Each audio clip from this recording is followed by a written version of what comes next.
So the reason to why I wanted to do this video series about recruitment mistakes is that I think recruitment is an area where it's very easy to make mistakes. Like, it's not a very structured process because there's so much information. Like, you're meeting a lot of people, you're screening a lot of CVs, and there's tons of information, and that information is not necessarily very structured. Like, you talk to people in an interview and maybe you probably take notes, but not all the data is kind of collected in this process, and that creates problems, and the information that we're gathering creates problems. And the first thing I talked about throughout this week was that the information that we collect is gonna change our recruitment decisions. And I said that, the pretty classic example now, that if a person has kind of a non-traditional Swedish name, that person will have a harder time getting to an interview than the person that has kind of a traditional Swedish name. And this kind of discrimination comes from the information being accessible at all. It's like, if the person wouldn't supply the name, because like the recruitment platform is anonymizing every single recruitment, then we wouldn't have this problem. So I think it's time to start to think about what kind of information do we really need, and then removing the information that we don't need.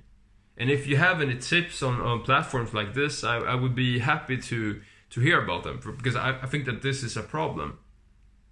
And the second thing I talked about was like this tendency we have to think that more experience is always better. I think this is a false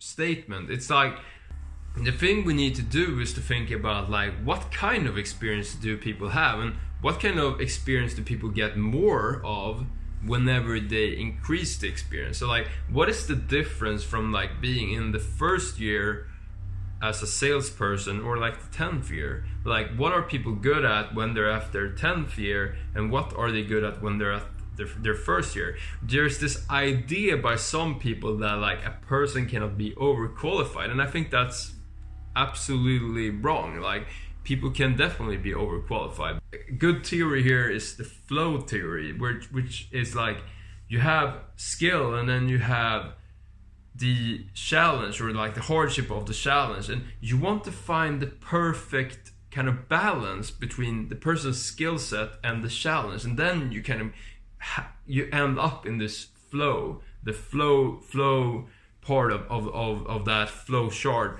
And if you end up below the flow chart, you get bored, and if you end up over the flow chart, then you get anxious because like the challenge is too hard for you. So it's important to think about like, what would be a good level of experience, not the maximizing level of experience.